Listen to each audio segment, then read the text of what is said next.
You're welcome to the use of English class, GNS 101.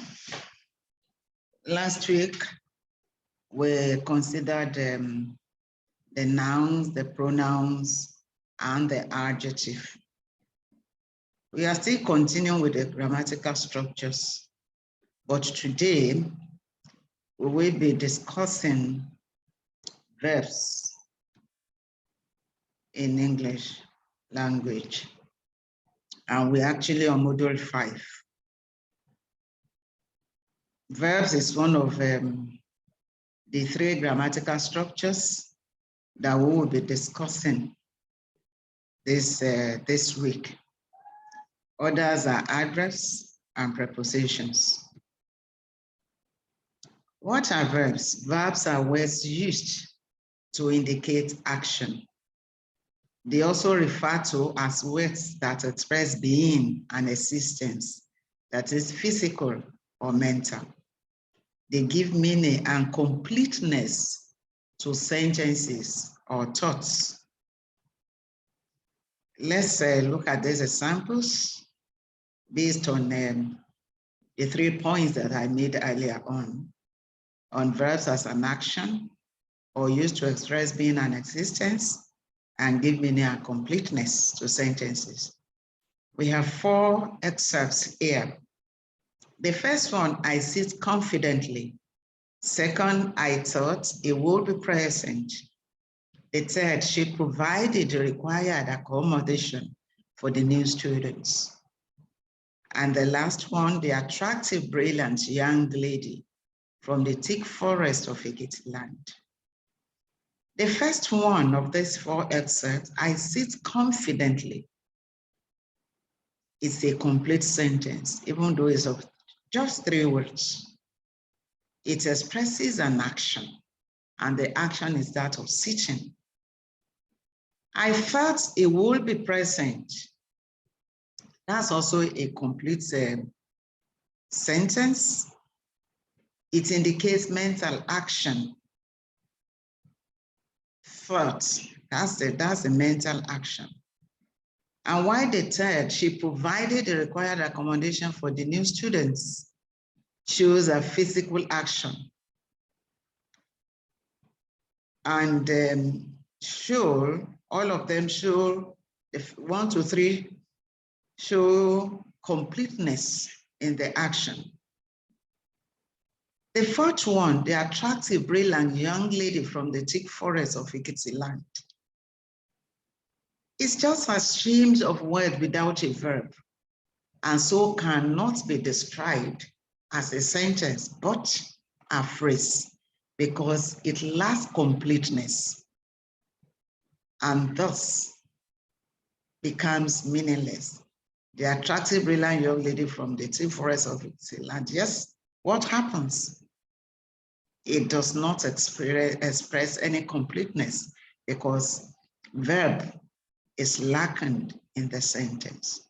So it's not the number of words that determine, but what determines is the completeness that it expresses and the meaning that it conveys. There are 3 main auxiliary verbs, and these are the verbs to be, to have, and to do. They are referred to as auxiliary verb because they help other verbs to express the intentions of the users.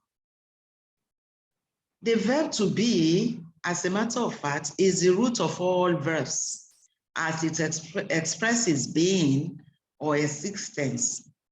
And the forms include am, is, are, was, were, being, will be. Now, let's consider the forms that we have given. We said the verb to be. The ones we have just itemized now, the first 3, am, is, are in the present form of the verb to be, while was, were, the past form, being or being could express both present, while being is actually for perfect sentences or perfect tense. Let's look at some examples there. I am a student. Am here is a present form, but what determines the choice of am out of the three that are present is the person. I is the first person. I am a student. And the first person is actually singular. That's why it takes am. I am a person. Whereas if we are considering the first person plural, we, it will not take am, it will take another form, are. We are students. We are students. So you could see the role that both person and number plays in determining the form of the verbs to be used. Now let's look at you. You is a plural and it's also a singular, both singular and plural, and it's a second person. Then you have you are intelligent. Now the we are intelligent. I explained that earlier. Now the third person singular. The third person singular, where we have she, he, it, Kemi, Tola. She is a dancer. He is a dancer. Kemi is a dancer. Kola is a dancer. So these are third person singular, and with the use of the verb to be is appropriate. However, when they are all plurals, then the are as a verb are is used. You know, for instance, we are there. They are there, which is third person plural. They are there. Otola and Kemi are there. You are there.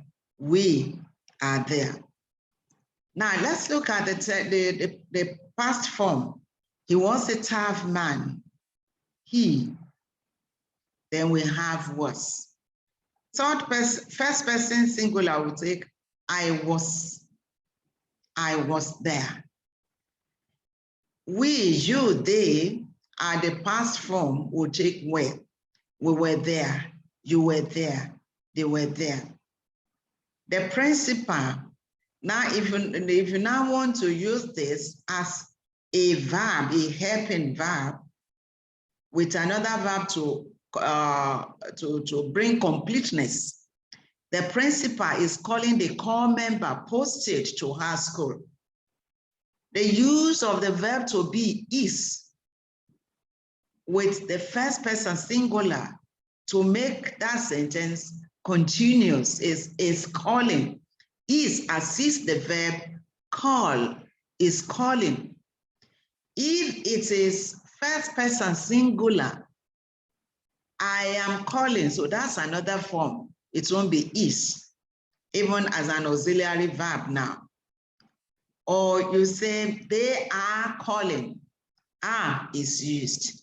So you see the role of persons and numbers as far as the use of the auxiliary verb is concerned. Now let's move to the verb to have. The verb to have as an auxiliary verb is a helping verb. The forms include has, have, and had. Has, the first form, is used for singular, and the singular is third person singular.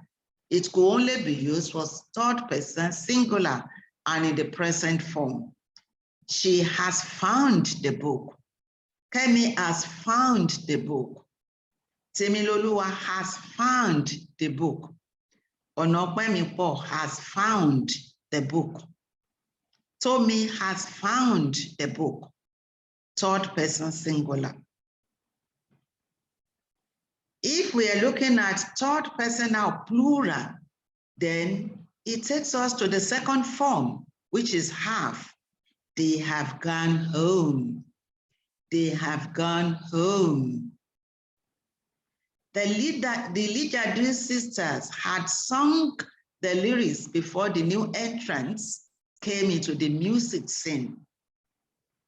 Lijadu sisters had is the past form and sung a participle.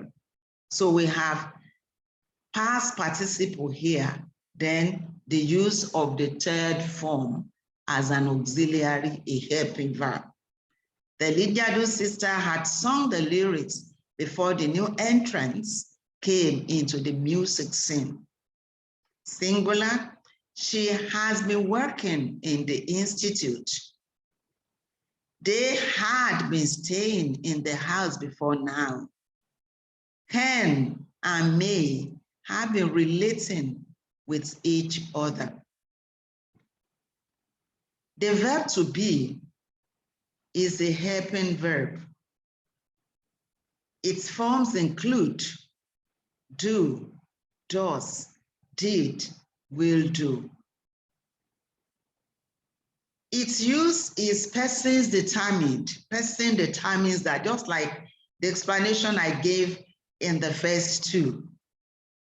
For instance, first person singular and plural, I and we. I do, we do. I do come, we do come. So you see do now, helping come, I do come, we do come. Do I come? Do we come? Now the second person singular and plural, which is you, either singular or plural, second person, you do.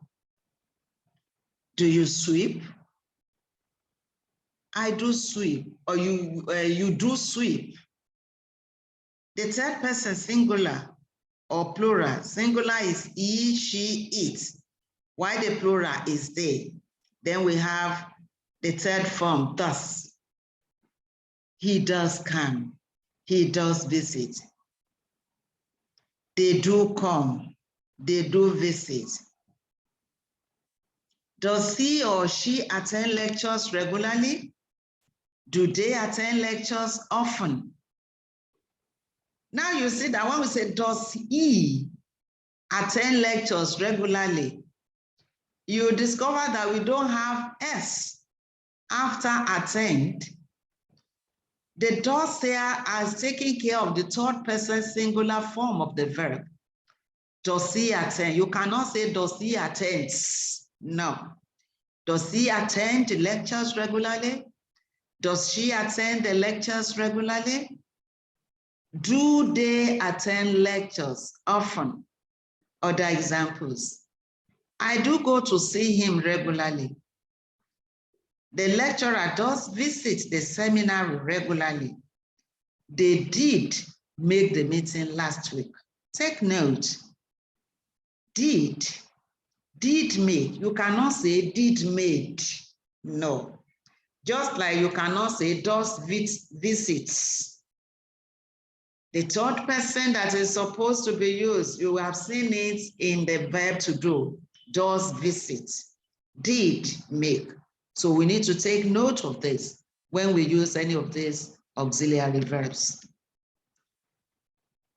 Now, we've been talking about verbs, the verbs to be and the various forms.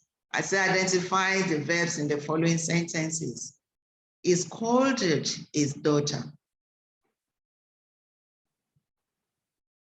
Scolded is the verb because it is that tells us about the action that exists between the he and his daughter. The choir sang beautifully. Choir sang. Sang is the action. She was in the bed, in the classroom. Was is the verb. Deola looks sad. Looks is the verb. Sokwe did not do his homework. Did not do. You have an auxiliary verb there, did, helping the verb do, did do. I have seen him have seen. Have is used with the participle. Have seen. He does visit regularly. Does assist visit. So we have does visit as the verb there. Now let's move to types of verbs. We'll look at the transitive and the intransitive verb. Transitive and the intransitive verb. When we talk about this, we are looking at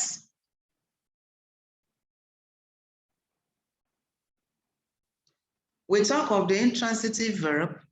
It is a verb that needs a direct object to complete its meaning. A verb that needs a direct object to complete its meaning. You know, we talked about completeness the other time. The object could be a noun or a pronoun. He killed a goat. Killed is an action word. Killed is an action word. And is that word that tells us about the relationship that exists between the subject and the verb. He killed a cat. Biodun bought a chair. Biodun is a subject, and it has an object, a chair, that is a noun. Just like a cat is also a noun there. The security man gave the key in the morning. The key is a noun that is used as an object.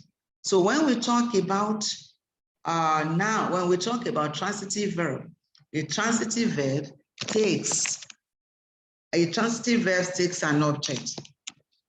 Whereas the intransitive verb does not need a direct object to complete its meaning. The complementation could be an adjective or an adverb, or there could be no complementation to the verb, except it could end with the verb and it will still be meaningful. Let's consider these examples. The lady is beautiful. The verb there is.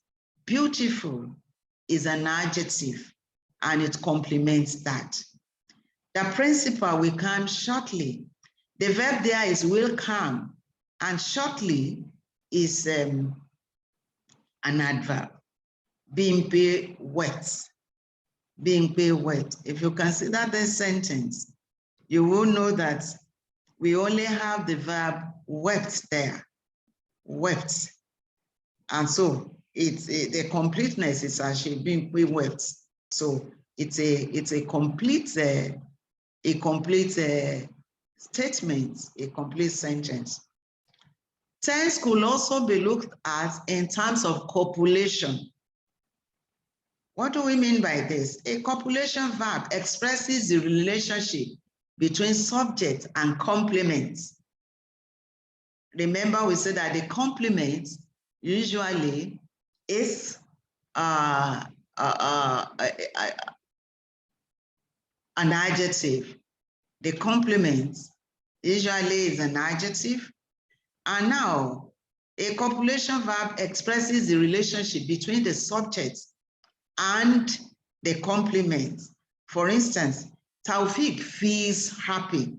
Taufik is the subject. This copulation verb feels tells us about the relationship between Taufik and what happened to the complement, which is happy. So Taufik feels happy. It is the verb that gives us the understanding of what happens to Taufik. Or when you say the meat tastes salty, the meat tastes salty. The subject is verb, and taste gives us the relationship between the meat and the complement. A copulation verb does not assert the action of the subject, as the action is confined to subject alone. So it doesn't assert that action. Unlike what we said in terms of the intransitive verb. Other examples of copulation verb. The student seems sad. The subject is students, and sim is the verb. And it shows us the relationship between the sadness, between the students and the complement. That is sad. The presentation sound convincing. It sound convincing. You remember when we were discussing adjectives, we said that there are some adjectives, there are some verbs that when we add the ing to them, that they become an object, they become an adjective, just like here, convincing. The food looks good. The food looks good, though it's not about the taste now. I mean, looking at it. So these are copulation, examples of copulation verbs. Verbs could also be finite or infinite. A finite verb expresses action, tense, and number. Example, I danced. That's an action. I danced. We ate beans at the party. Ate is an action. He wrote the reports. Wrote is also an action. The old men fought the Second World War.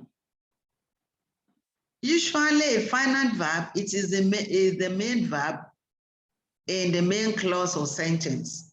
You know, there are some sentences